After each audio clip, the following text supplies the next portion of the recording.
Suele suceder que en la vida muchas personas te estorban con tus planes, con tus deseos. Fui al banco para hacer un depósito esta semana pasada. Normalmente el banco tiene una máquina que puede hacer el depósito. Entro, deposito la plata, salgo en 2 minutos. Este día entré, la máquina estaba mala, tuve que sacar un número para esperar en caja, y los que tienen la experiencia de ir al banco saben que, bueno, fácilmente me duré unos 30, 40 minutos. Lo que debería haber tomado 2 minutos, tomó mucho más. De ahí fui a la notaría para seguir tramitando la personalidad jurídica. Tuve que hablar con un señor, pero para eso tuve que esperar la fila para poder hablar con el señor, para que él me dijera, claro, recibí tu correo, pero no he tenido tiempo para trabajar en eso, así que vuelve más tarde, vuelve otro día y quizá lo tendré listo.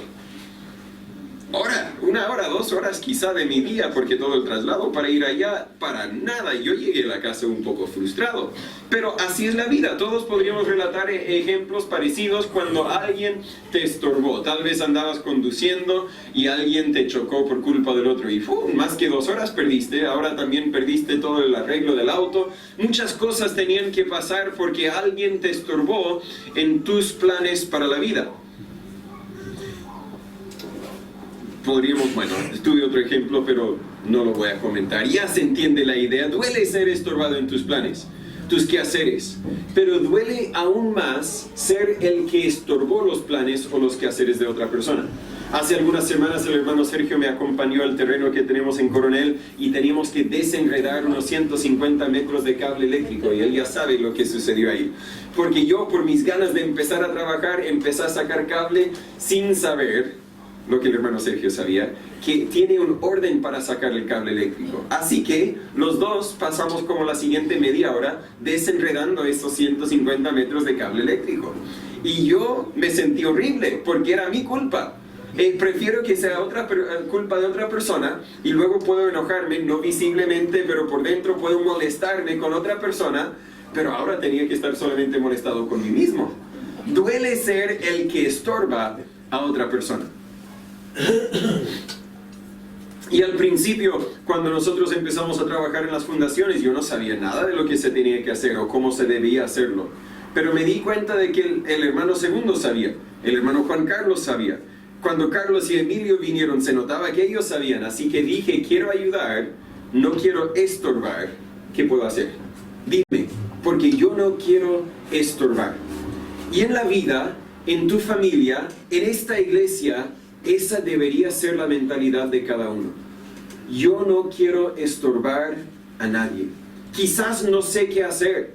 Quizás pienso que no puedo hacerlo bien. Pero pase lo que pase, quiero cuidarme de no estorbar a nadie. Y creo que ese es el enfoque de nuestro pasaje. Lo leemos aquí en Mateo capítulo 18. Voy a empezar en versículo 6 y voy a leer hasta el versículo 10. La Biblia dice en Mateo 18, 6, y cualquiera, Jesús está hablando, cualquiera que haga tropezar a uno de estos pequeñitos que cree en mí, mejor le fuera que se le colgase al cuello una piedra de molino de asno y que se le sumergiese en lo profundo del mar.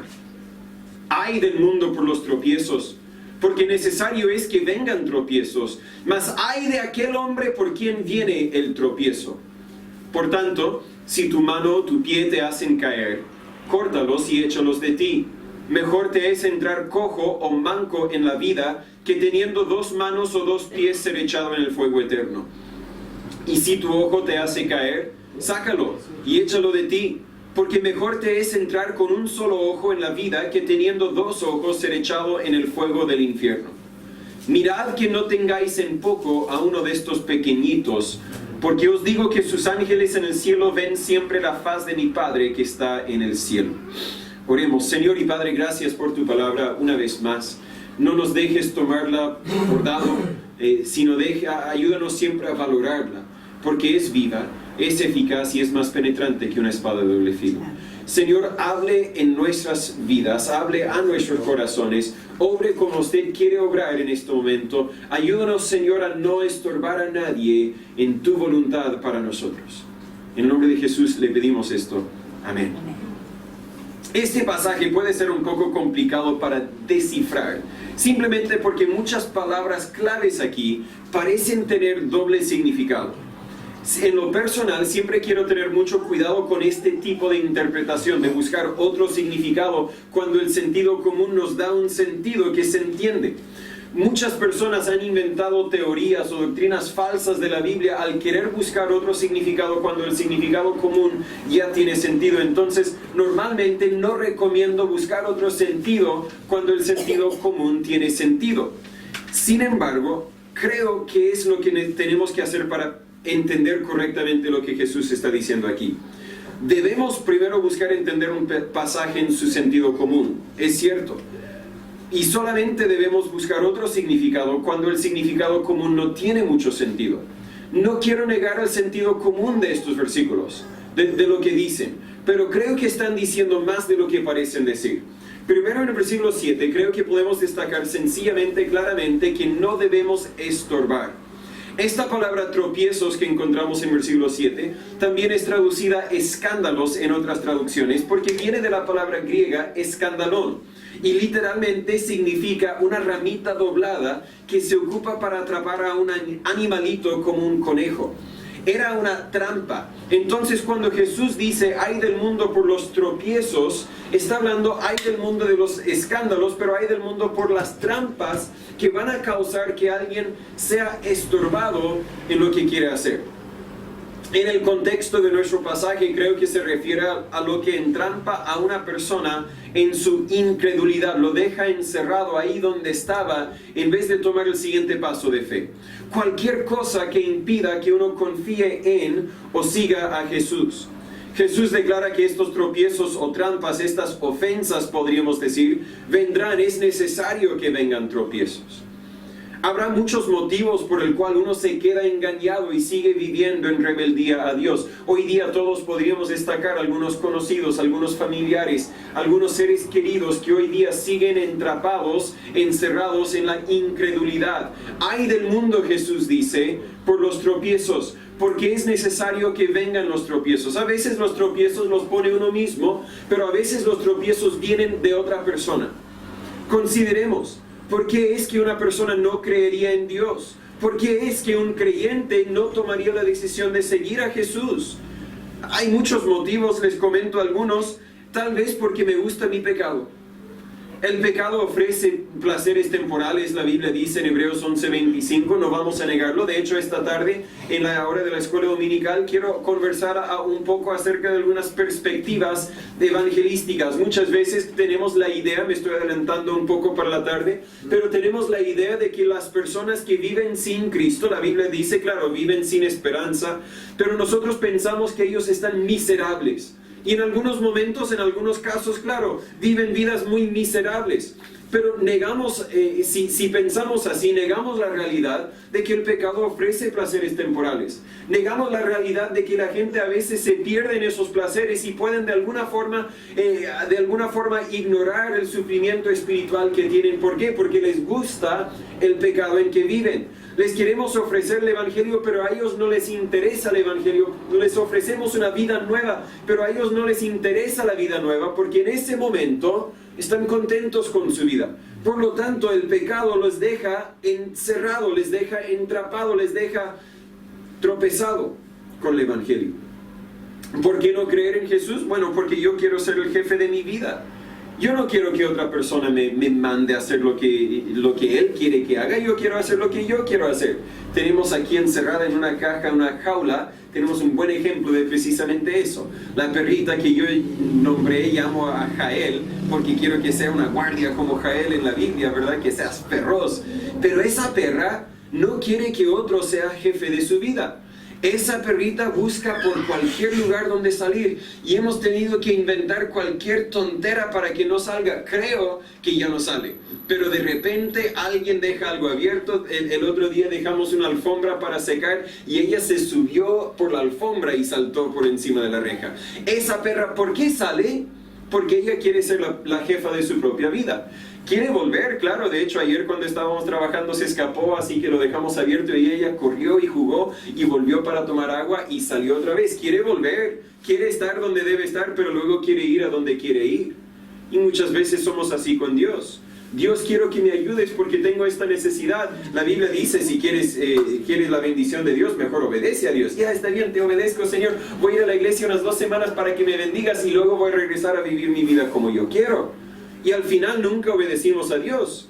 Simplemente queríamos sobornar a Dios de alguna forma. Queríamos engañar a Jesús, queríamos estafar a Jesús de alguna forma, pero Él conoce el corazón.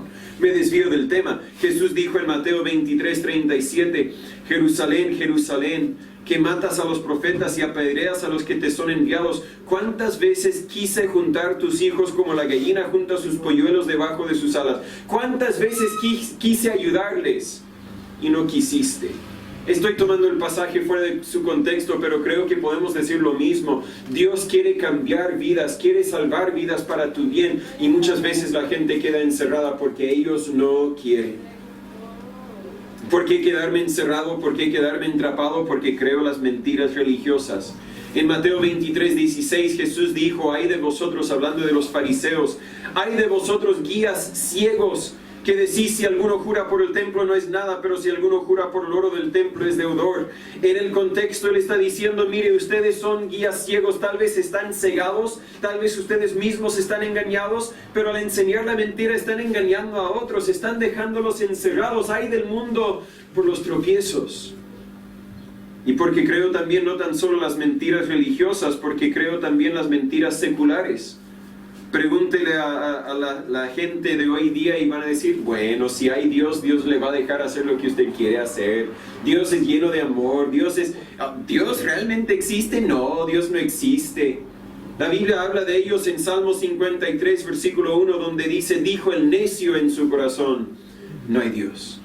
Pero hoy día mucha gente vive encerrada, engañada, atrapada a causa de los tropiezos. Todos estos motivos o excusas para no creer en Jesús son tropiezos, son estorbos.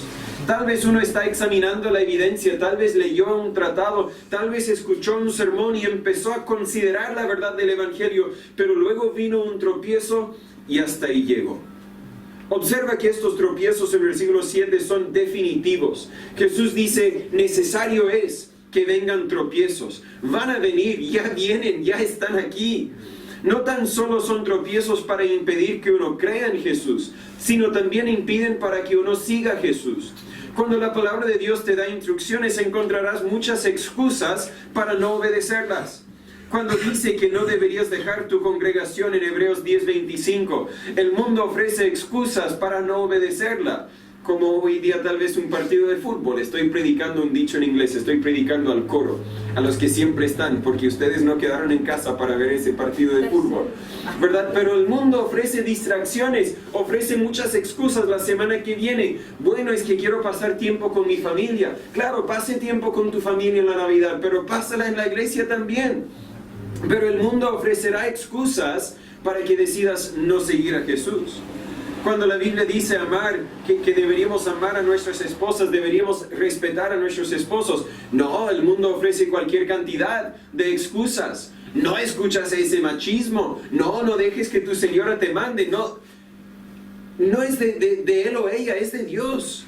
No hago lo que hago porque él o ella, lo hago porque Dios. Pero el mundo ofrece sus excusas. Cuando la Biblia nos manda a disciplinar a nuestros hijos en Efesios 6:4 y en muchos otros pasajes, el mundo dice, no los vas a dañar, y ofrece tropiezos. La pregunta es si nosotros vamos a tropezar en ellos o no. Si vamos a seguir a Jesús o vamos a seguir al mundo. Estos tropiezos son definitivos, también son destructivos. Jesús dice en versículo 7, ¡ay del mundo por los tropiezos!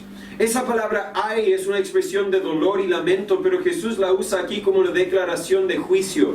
Estos tropiezos tienen grandes efectos.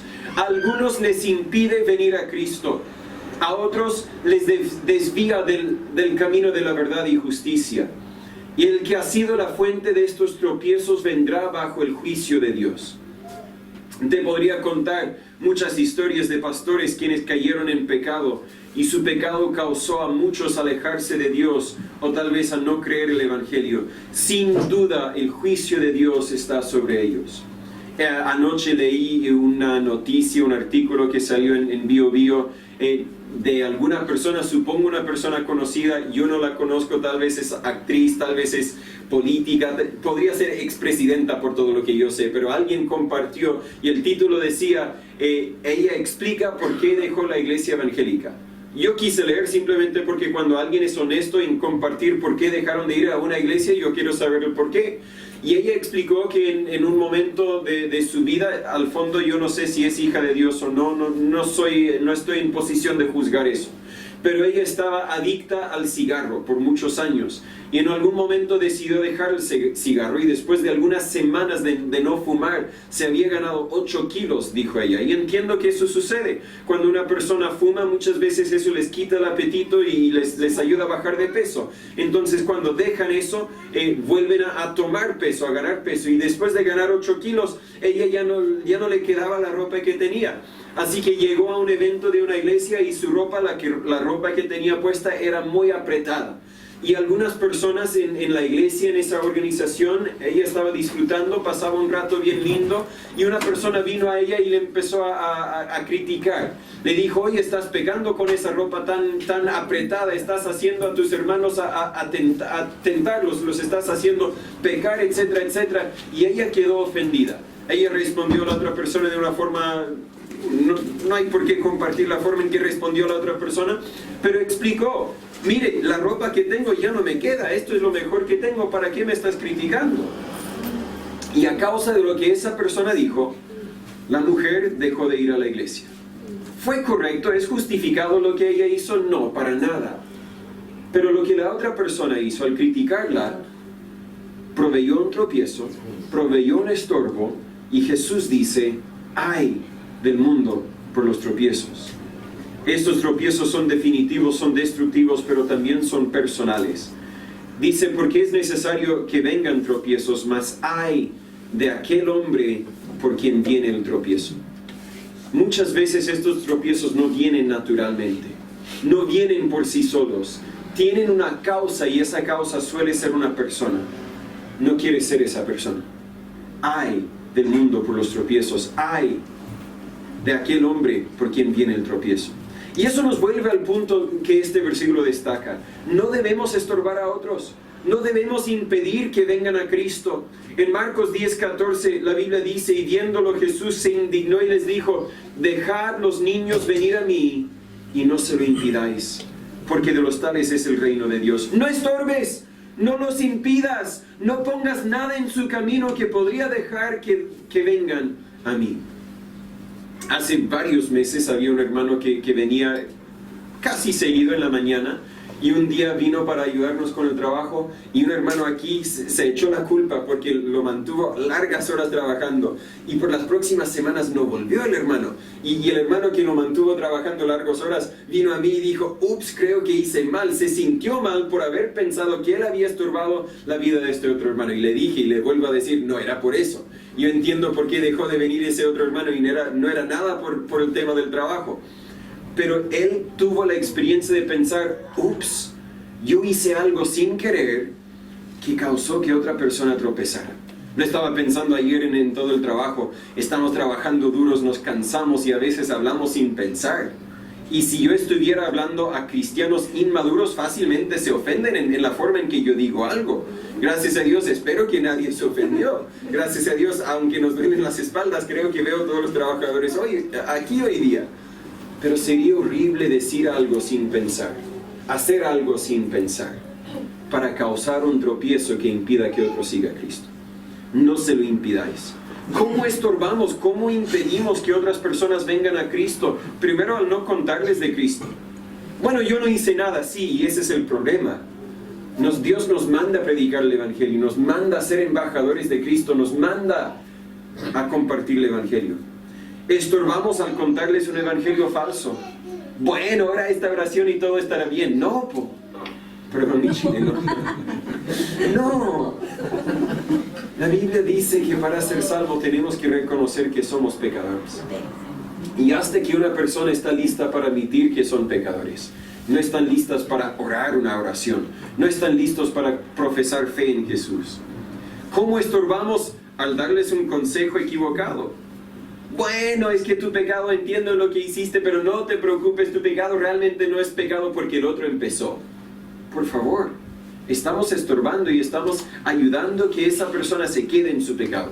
Hace unos días un conocido me llamó pidiendo un consejo y en el caso que él estaba, él quería recomendar quería que yo le recomendara tomar una decisión que él quería tomar. Y en mi carne quería recomendársela, pero espiritualmente no. Espiritualmente, hermano, lo que parece es hacer no me suena muy justo y debemos ser justos, aun si el otro no era justo con nosotros.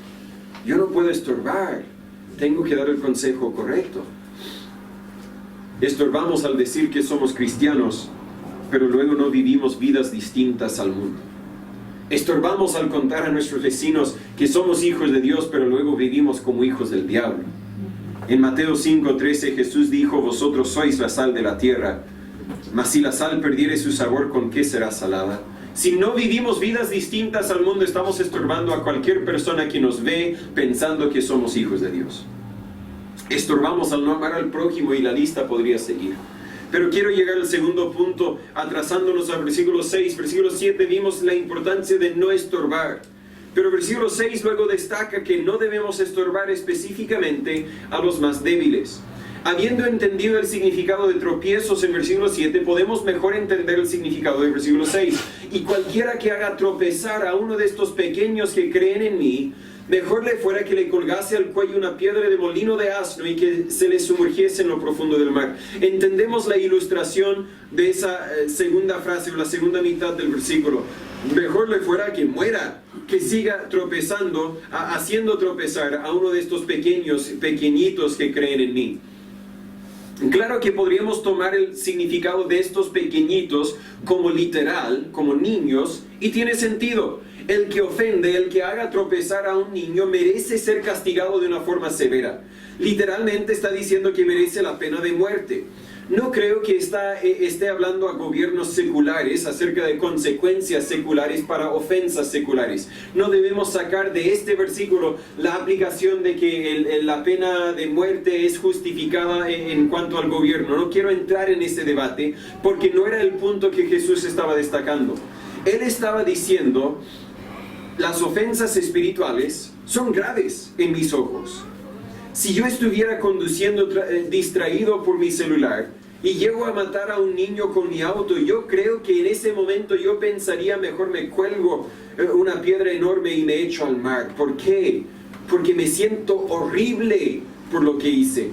Tampoco estoy recomendando el suicidio, no creo que es lo que Jesús está recomendando, pero creo que se entiende la gravedad de la ofensa y ese es el punto. Yo me sentiría horrible por lo que había hecho. Desconozco toda la historia, pero entiendo que mi esposa tenía la tarea de preguntarle la historia. Pero nuestro pastor en los Estados Unidos un día tenía el cuidado de su nieto, su mayor nieto, el primer nieto, y no me acuerdo qué pasó. Creo que sucedió un accidente mientras que él tenía cargo de su nieto y murió el nieto. Imagínese lo horrible que se sintió él. Imagínese lo horrible que de vez en cuando se vuelve a sentir. Él entiende la gravedad de lo que Jesús está diciendo. Cualquiera que haga tropezar a uno de estos pequeñitos que creen en mí, mejor le fuera que se le colgase al cuello. Sin duda yo creo que mi pastor se sintió: mejor me cuelgo algo al cuello y me tiro al mar. Pero Jesús simplemente estaba destacando lo horrible que sería si cualquiera de nosotros hacemos algo para hacer tropezar a uno de estos pequeños. Creo que la aplicación que hemos conversado es una aplicación física, pero creo que la aplicación que Jesús tenía en mente es espiritual. Si yo hago algo y por causa de lo que yo dije, de lo que yo hice, esa persona deja de venir a Cristo, deja de asistir a la iglesia, se aleja de Dios, ¡ouch!, por algo que yo hice. Se entendería este versículo perfectamente si pensamos solamente en términos seculares, pero no creo que debería ser entendido en términos seculares. De nuevo, estos tropiezos no son ofensas seculares, son acciones que pueden causar que uno no crea en Jesús o que se alejan de Dios. Pero tampoco creo que estos pequeñitos que creen en mí se refiere a los niños, sino a los más débiles espiritualmente. Estos pequeñitos son cristianos porque creyeron en Jesús, pero son cristianos débiles o inmaduros porque todavía son pequeñitos. Entre cristianos más maduros podemos tirarnos a veces insultos en broma y nadie se ofende porque somos maduros. Y podría dar ejemplos de los insultos que nos tiramos de vez en cuando ayer. Pero los podemos tirar porque somos maduros. Pero un cristiano inmaduro, no. Un cristiano inmaduro quizás escucha el insulto y se va.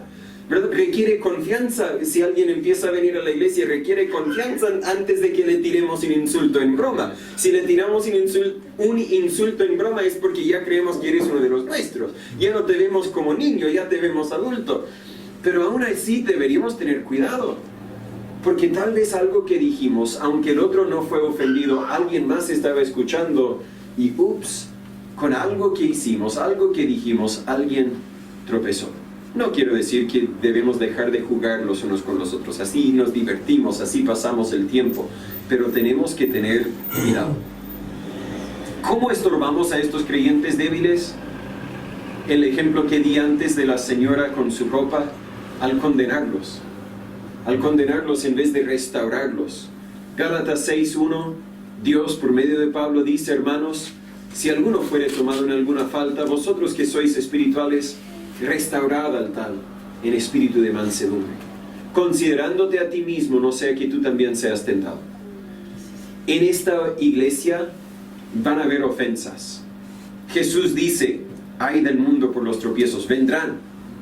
Van a haber momentos cuando tenemos que tomar decisiones de disciplina para corregir el mal que se hizo. Pero siempre el objetivo es restaurar. Yo puedo imaginar ofensas muy malas. Y quizás hay ofensas más malas de las que yo puedo imaginar.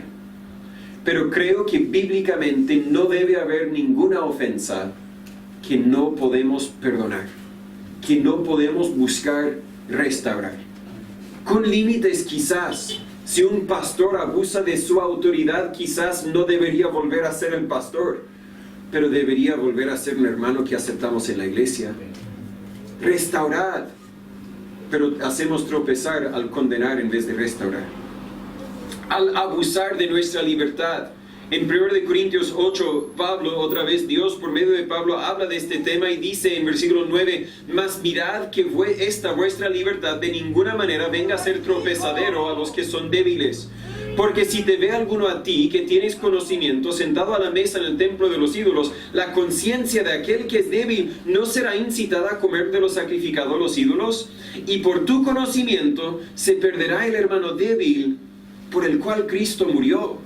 Pablo está diciendo, claro, tienes libertad para hacer lo que quieres hacer en ese caso, pero si al hacerlo vas a ofender a otro, vas a hacer que otro tropiece, vas a hacer que otro peque, vas a hacer que otro desista en seguir a Jesús, mejor no lo hagas. Por tu conocimiento, tú que eres más maduro, que sabes que tienes esa libertad, se perderá el hermano débil.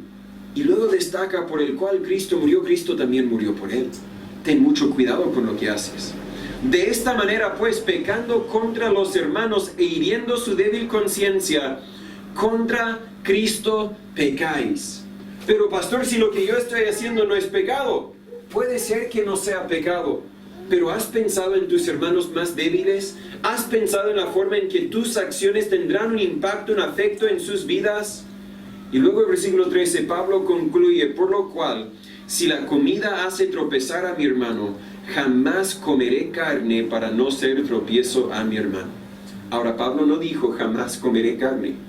Dijo, si el comer carne hace tropezar, la misma palabra, hace tropezar a mi hermano, no voy a comer carne. Y yo no sé tú, pero me encanta la carne. Me encanta. Pero si yo tengo que sacrificar la carne para no causar que otro se ofenda, no como carne. Piensa las cosas que a ti te gustan. Tal vez a algunos les gusta ir a la playa, no quiero predicar en contra de ir a la playa. A otros nos gusta mirar fútbol, a otros nos gusta, no sé, nos gusta hacer distintas cosas. Debemos decir ahora en nuestro corazón: Señor, si yo el hacer tal cosa causa que otros tropiece, no lo haré. Ahora bien, puede ser que lo pueda hacer y no causa que nadie se tropiece. Disfrute de la libertad que tenemos en Cristo. No quiero decir que debemos vivir como hombres pobres que nunca nos disfrutamos de las cosas en la vida. Si no es pecado y no vas a causar que otro ofenda, adelante, pero ten mucho cuidado de la forma en que uses tu libertad. Causemos que otros tropiecen al abusar de nuestra posición. En 1 de Pedro 5, versículo 1, la Biblia dice: ruego a los ancianos que están entre vosotros. Versículo 2, apacentad la grey de Dios que está entre vosotros, cuidando de ella, no por fuerza, sino voluntariamente, no por ganancia deshonesta, sino de ánimo pronto, y no como teniendo señorío sobre la heredad de Dios, sino siendo ejemplos de la grey. Muchas personas, está escrita, pastores, han abusado de su posición. Y aunque ustedes aquí tal vez no sean pastores, también en alguna forma tienen una posición de ser hermanos más maduros que otros hermanos. No abusen de eso al decir algo que la Biblia no dice, al imponer una carga que la Biblia no impone. Hacemos tropezar al disputar temas de poca importancia. En 2 de Timoteo capítulo 2, versículo 23 y 24, la Biblia nos instruye: evita las cuestiones necias e insensatas, sabiendo que engendran contiendas, porque el siervo del Señor no debe ser contencioso, sino afable para con todos, apto para enseñar, sufrido. Hay temas que hay que conversar. Hay temas de doctrina de la Biblia de mucha importancia. Hay temas de menor importancia que igual podemos conversar, pero hay otros temas que realmente no tienen por qué conversarse. Hay temas que solamente se conversan para causar divisiones, y debemos tener cuidado con lo que conversamos. Podemos causar tropiezos al imponer cargas que Dios no ha colocado. En Mateo 23, 4, Jesús dice: porque atan cargas pesadas y difíciles de llevar, y las ponen en los hombros de los hombres, pero ellos ni con su dedo las quieren mover. Y creo que con ese tenemos el mayor tropiezo que existe hoy día entre las personas que antes iban a una iglesia, pero hoy día no van. Porque iglesias quieren poner cargas difíciles de llevar, cargas que Dios no ha colocado. Si yo le dijera: mire hermanos, ¿dónde estaban ayer en el día del trabajo? Todos ustedes que no vinieron son cristianos pésimos, inútiles. No lo dije, porque es mentira. Pero hay pastores que trabajan así. Hay pastores que quieren, no sé, influenciar a la gente así. Y mucha gente se cansa de ser insultado el día domingo y dejan de venir a la iglesia el día domingo. No, aquí estamos para recibir. Aquí estamos para amar. Aquí estamos para ver cómo podemos ayudar los unos a los otros. Y si yo en algún momento pongo tropiezo, por favor no te tropieces en la piedra que pongo. Pero si de verdad te causo una ofensa, háblame por favor. Y de hecho eso es lo que el resto del capítulo trata. ¿Qué hacemos cuando alguien nos ofende? ¿Qué hacemos cuando alguien nos insulta? ¿Qué hacemos cuando alguien estorbó en nuestro caminar con Dios? Y vamos a ver esos en las semanas que vienen, si Dios permite. Número 3. Primero vimos que no debemos estorbar a los más débiles en versículo 6. Pero ahora en versículos 8 y 9 no debemos tampoco tolerar a los ofensores.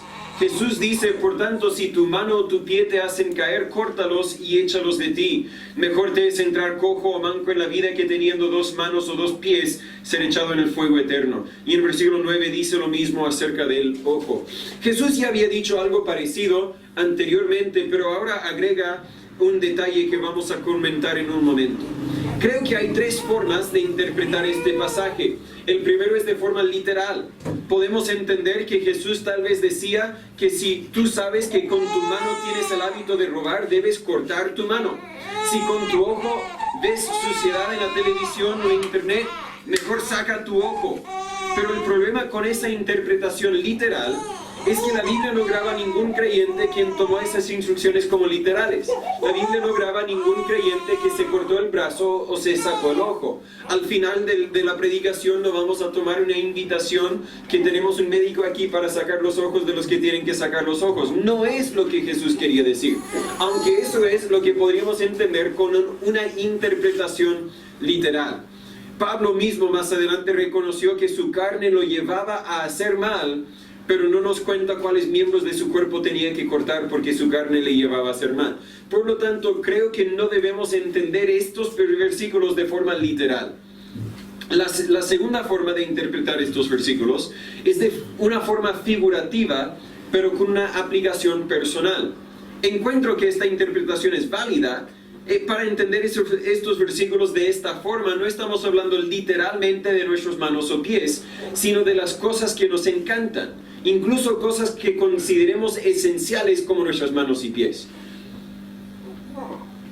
Si estas cosas nos llevan a hacer lo malo, deberíamos remover estas cosas de nuestra vida.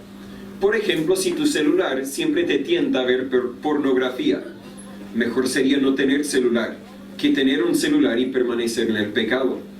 Si tus compañeros de trabajo te influyen a hacer o pensar lo malo, mejor sería renunciar a ese trabajo y no tener trabajo que tener un trabajo que te lleva a hacer lo malo. Si siempre tienes el hábito de meter algo en tu bolsillo cuando vas al supermercado y no pagarlo, si tienes el hábito de robar, mejor te sería no ir al supermercado. Aunque son cosas esenciales, casi esenciales, tener trabajo, ir al supermercado, tener un celular, mejor sería no hacerlas si al hacerlas te llega la tentación incontrolable de hacer el mal. Y ahora esa interpretación nos ayuda a entender lo grave que nuestro pecado es para Dios. Es tan grave que Jesús tenía que morir para pagar la deuda de tus pecados, y es tan grave que mejor te sería eliminar cosas casi esenciales de tu vida si esas cosas te causan pecar. Claro que sería mucho mejor dominar la tentación, reconociendo que Dios siempre provee para tu escape. La Biblia dice en 1 Corintios 10:13. Mejor sería someterse a Dios y resistir al diablo, sabiendo que el diablo huirá tarde o temprano, según Santiago 4:7. Pero no creo que esa es la única interpretación correcta de estos dos versículos. Creo que debemos entender estos versículos de una forma más genérica y más amplia. Repasemos algunas verdades fundamentales, ya que los pasajes oscuros de la Biblia deben ser interpretados a la luz de los pasajes más claros. En versículo 8, Jesús dice ser echado en el fuego eterno. Pero sabemos que está hablando a sus discípulos. Los discípulos, siendo hijos de Dios, no pueden ser echados en el infierno. Esa es una verdad básica y clara. La Biblia dice en Juan 10:28, Jesús dice, y yo les doy vida eterna y no perecerán jamás, ni nadie las arrebatará de mi mano. Entonces no estamos hablando de que deje de pecar, porque si no vas a terminar en el infierno. Ese no puede ser la interpretación correcta. También sabemos que un incrédulo tampoco entrará en la vida eterna al cuidarse del pecado. Si hoy día no has creído en Jesús, no importa cuánto dejes de pecar, tu dejar de pecar no va a borrar tus pecados pasados y nunca vas a llegar al cielo simplemente al dejar de pecar. Jesús dijo en Juan 14:6, yo soy el camino. Yo soy la verdad y yo soy la vida. Nadie viene al Padre sino por mí. Si no has confiado en Jesús, no vas a entrar a la vida eterna. No importa si te has sacado los ojos, cortado los brazos o no. Entonces entendemos que no está hablando de una forma personal ni tampoco literal. Por lo tanto, si Jesús no estaba hablando de creyentes y no estaba hablando de los incrédulos, ¿de quién estaba hablando? Está hablando a sus discípulos, la Biblia nos detalla en versículo 1. Pero creo que estaba hablando a los discípulos en el sentido de que como eran un grupo, como iglesia quizás, aun si la iglesia todavía no había sido comenzada formalmente. Entendiéndolo así, podemos entender que estos miembros del cuerpo, la pie, el mano, el ojo, la mano, el pie, el ojo, representan miembros de la iglesia local, el cual representa el cuerpo de Cristo.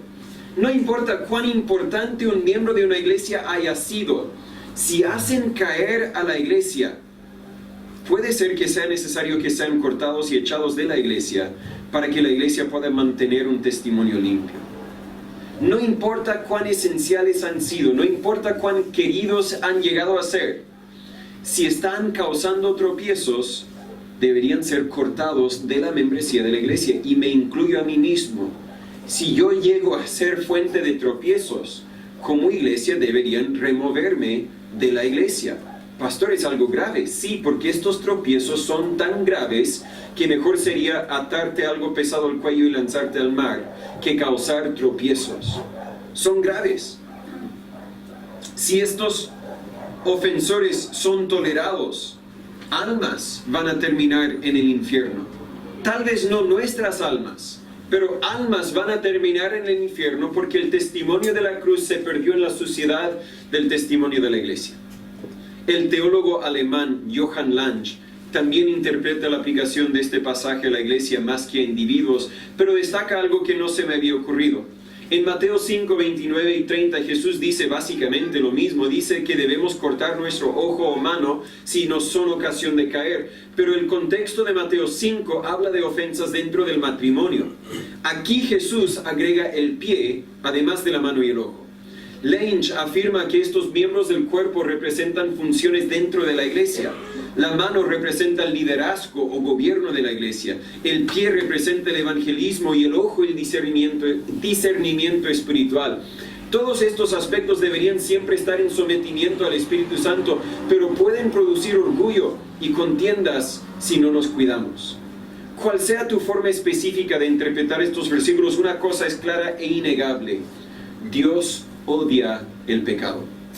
Nuestro pecado como individuos o como iglesia tendrá un impacto negativo en nuestra relación con Dios y podría estorbar nuestro mensaje del Evangelio. Por lo tanto, debemos hacer todo lo posible para evitar las ofensas o tropiezos. Y eso nos lleva al último punto en versículo 10, que no debemos subestimar a las ofensas. Mirad que no tengáis en poco a uno de estos pequeñitos. Pastor dice que no debemos tener un poco a uno de estos pequeñitos, no dice tener un poco a los tropiezos. Pero entendiendo que el enfoque de estos versículos son los tropiezos, creo que cuando tenemos en poco a los pequeños, tenemos en poco a los tropiezos para los pequeños. Ah, si no importa, él va a buscar otra iglesia donde asistir, yo voy a seguir haciendo lo que hice. No, importa. Si has causado una ofensa, como vamos a ver en las semanas que vienen, ve y pide perdón. Haz todo lo posible para arreglar la ofensa que tú causaste. Ten cuidado con este versículo 10. Hay mucho que no podemos discernir con certeza absoluta, y me refiero a la última parte, porque os digo que sus ángeles en el cielo ven siempre la faz de mi Padre que está en el cielo. No debemos formular una doctrina de angelología a base de este versículo. Puede ser que esté diciendo que cada niño tiene un ángel asignado a él o a ella, pero lo dudo porque la Biblia no dice eso en otra parte de la Biblia. Creo que más bien está hablando de creyentes débiles, como vimos en versículo 6. Pero aún así puede ser que esta segunda frase de este versículo es metafórica y no literal. Puede ser que Jesús habló esta frase simplemente para destacar lo importante que cada cristiano es para él, como los próximos 4 versículos y el resto del capítulo afirman. Lo que queda claro es que no debemos tener en poco o subestimar a uno de estos creyentes débiles. Nos llega la tentación de recibir a algunos hermanos con mucho gozo y a otros con menos gozo. Honramos a los que llegan con títulos o con mucho conocimiento, con mucha madurez espiritual, mientras que otros casi ni lo queremos recibir. Es que están tan cargados por su pasado, decimos, o no parecen tener mucha fuerza para trabajar, o hablan de una forma difícil de entender, y concluimos que ellos nunca van a poder contribuir nada a la iglesia o la causa de Cristo, y nos llega la tentación de casi excluirlos. No debe ser así. Dios valora a cada cristiano y nosotros debemos hacer lo mismo. Debemos tratar a cada hermano nuestro como el hermano más querido de la familia. ¿Por qué? Porque son nuestros hermanos. Dios los valora y nosotros también debemos valorarlos. Pero este versículo no viene aislado del resto del capítulo. Creo que es muy relevante el hecho de que viene justo después de los versículos que acabamos de estudiar. Y creo que una de las formas más feas en que tenemos en poco a los cristianos más débiles es el tema de los tropiezos. Sin querer a veces ponemos tropiezos enfrente de nuestros hermanos simplemente porque no los consideramos como deberíamos considerarlos. La Biblia habla mucho de nuestra libertad cristiana, pero debemos tener mucho cuidado en no usar esa libertad para ofender a uno de nuestros hermanos más débiles. Tenga mucho cuidado con lo que comentas a otro hermano. Tal vez estás hablando a un creyente más maduro, pero puede ser que otro te esté escuchando. Y si te escuchan criticar a otro hermano, van a pensar que todos los cristianos son así, igual que al mundo. Si te escuchan comentar que no podrás volver al culto de la tarde porque tienes otros planes, pueden llegar a pensar que los cultos no son importantes. Si te escuchan una recomendación de una película que hiciste para un cristiano muy maduro, pero ellos lo ven y se ofenden, ¿verdad? Ten cuidado con lo que decimos. Tengo mucho cuidado con lo que compartas en las redes sociales. Tal vez crees que te ves bonita y con muy poca ropa puesta. Tal vez tu esposo también cree que te ves bonita. Pero ¿qué va a pensar alguien que te ve como un ejemplo de los creyentes o un ejemplo de esta iglesia? Tal vez tu opinión política es buenísima, pero ¿cómo vas a invitar a tu vecino a la iglesia si recién leyó la forma en que insultaste a su presidente favorito? Ten mucho cuidado, no estoy diciendo que no debemos hacer esto, pero debemos entender que nuestras acciones van a tener un efecto en otras personas. Tenga mucho cuidado con lo que miras en la televisión. Tal vez a ti no te afecta la suciedad, pero ¿qué efecto tendrá en tus vecinos si supieran lo que ves? Uno de los hermanos más débiles si te llegaran a visitar. ¿Qué van a pensar tus hijos si saben lo que estás mirando en tele? Ten mucho cuidado. No debemos subestimar las ofensas. Una palabra hablada con poco cuidado, un momento inoportuno cuando hiciste algo en broma, pero no fue tomada así, puede causar mucho daño. Todavía me acuerdo de un día que estábamos almorzando con un pastor en los Estados Unidos. Nos mostró una foto de dos de sus hijos y en su celular, y luego pidió a su esposa: ¿dónde está la foto de mi otro hijo? Y yo, por querer hacer una broma, dije: parece que él es el niño menos querido porque no tienes una foto a la mano. Y él dijo: no, es que él se tomó la vida hace 1 año, 2 años. Y yo quería desaparecer. Yo quería ya no estar ahí. Yo dije algo en pura broma, pero dije algo que tal vez le insultó de la forma más fea. Ahora, gracias a Dios, él, un cristiano maduro, entiendo que me perdonó y entiendo que si nos vemos nos vamos a saludar, pero si no hubiera sido un hermano maduro, ¡ouch, Natán! Por querer hacer una broma, por querer decir un chiste, dijiste algo que ya no puedes volver a tragar. ¡Ouch! Ten mucho cuidado con lo que digas o lo que haces. Tenga en mente siempre a los hermanos más débiles. No los tengáis en poco. El lunes pasado llevé a mis padres al terminal para que empezaran su regreso a los Estados Unidos. No habíamos salido o recién salimos del portón del condominio, y mi papá nunca es uno para conversar de cosas sentimentales, pero mi papá de la nada pregunta a mi mamá, dice: ¿qué fue lo que más te gustó de este viaje? Bueno, algunos de ustedes ya pueden pensar lo que dijeron. Y no dijeron que lo mejor fue ver a su hijo, aunque por seguro les gustó poder ver a su hijo. Tampoco dijeron que lo mejor fue ver a los nietos, aunque por seguro también les fue de bendición poder ver a los nietos. Los dos dijeron, casi al mismo instante, los dos dijeron: lo mejor fue ver esta iglesia. No me refiero al edificio. El edificio no es nada muy bello ni muy grande. Tal vez será bello y grande al lado un día, pero no me refiero a eso. Me refiero a ustedes. Dios nos ha bendecido. Practiqué decir esto para poder decirlo sin tanta emoción, pero Dios nos ha bendecido.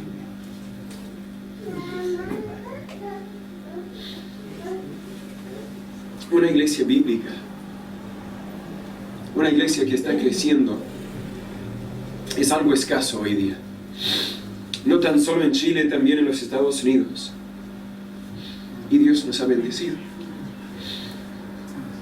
Un lugar donde creyentes de todas las sendas o etapas de la vida pueden venir y cantar y abrazarse y caminar y servir juntos en armonía. Ya no se ve en todos lados. Una iglesia donde la Biblia es enseñada, donde Cristo es exaltada y vidas son cambiadas, es un tesoro, mis hermanos, y no debemos perderlo. Un tesoro hermoso, como un bebé recién nacido, pero a la vez es un tesoro muy frágil, como un bebé recién nacido. Ay de aquel que haga algo para estorbar lo que Dios está haciendo. Ay de aquel que haga tropezar a uno de nuestros hermanos.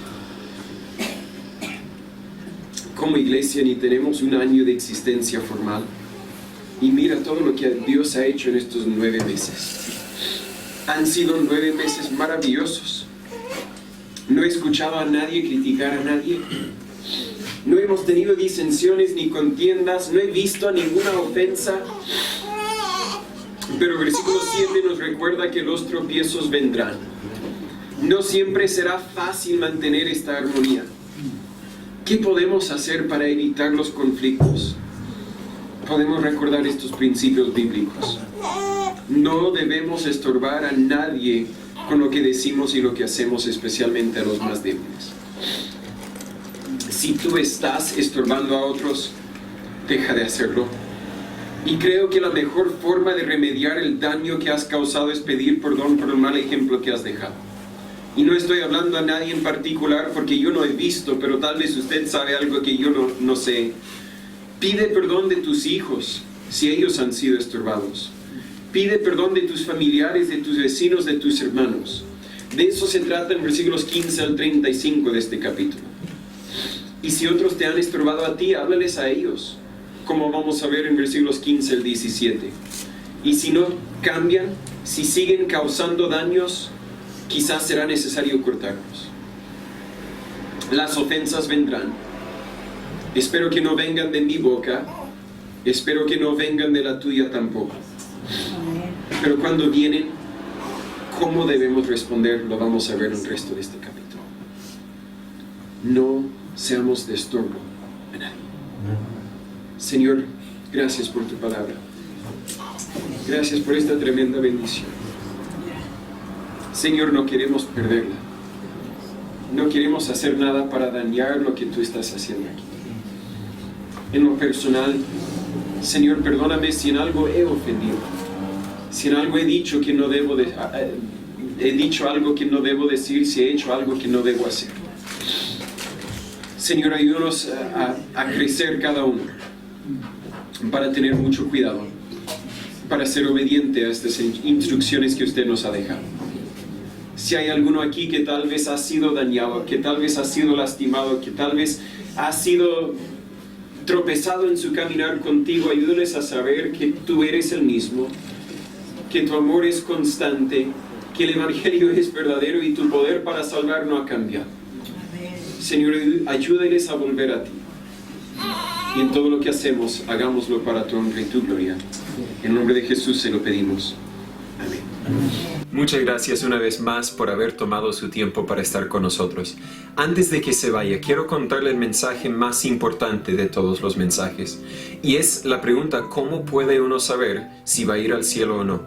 Y la respuesta es muy sencilla, nadie va al cielo por sí solo. Nadie va al cielo por ser suficiente bueno. La Biblia nos dice en Romanos capítulo 3, versículo 10, que no hay justo, ni aun uno. No hay nadie quien puede autoidentificarse y decir, míreme a mí, yo soy bueno, yo merezco el cielo. Yo no merezco el cielo, y tú tampoco. En mis propias fuerzas, tal como tú en las tuyas, nunca llegaríamos al cielo. Pero por eso es que Dios mandó a Jesús a morir en la cruz como nuestro sustituto, a tomar la paga de nuestros pecados. La Biblia dice en Juan 3:16, porque de tal manera amó Dios al mundo. Eso te incluye a ti tal como me incluye a mí. De tal manera amó Dios al mundo, que ha dado a su Hijo unigénito, para que todo aquel que en Él cree no se pierda, mas tenga vida eterna. Esa es una promesa de un Dios quien no falla, un Dios quien siempre ha cumplido todas sus promesas, siempre ha cumplido con todas sus profecías, siempre ha sido fiel y siempre lo será. Si usted cree en Jesús, usted recibe el regalo de la salvación, usted tendrá esa vida eterna. Pero creer en Jesús es más que creer que Jesús existe, es más que creer que Jesús es Dios, es más que creer que Él vino a la tierra y murió por tus pecados. Es aceptar que Él es el único quien puede salvarte. Es aceptar también que tú necesitas un Salvador, que tú eres un pecador, que tú mereces el infierno. Pero gracias a Él puedes tener vida eterna. Si nunca has confiado en Él, si nunca le has pedido que Él te perdonara por tus pecados, que hoy sea el día. Si aún te queda alguna duda, por favor, escríbeme, llámame, mándame un mensaje. Quiero ayudarle a conocer la verdad que realmente transformará tu vida verdaderamente. Y es el Evangelio, las buenas nuevas, que Cristo salva. Gracias por su tiempo. Que pase buen día.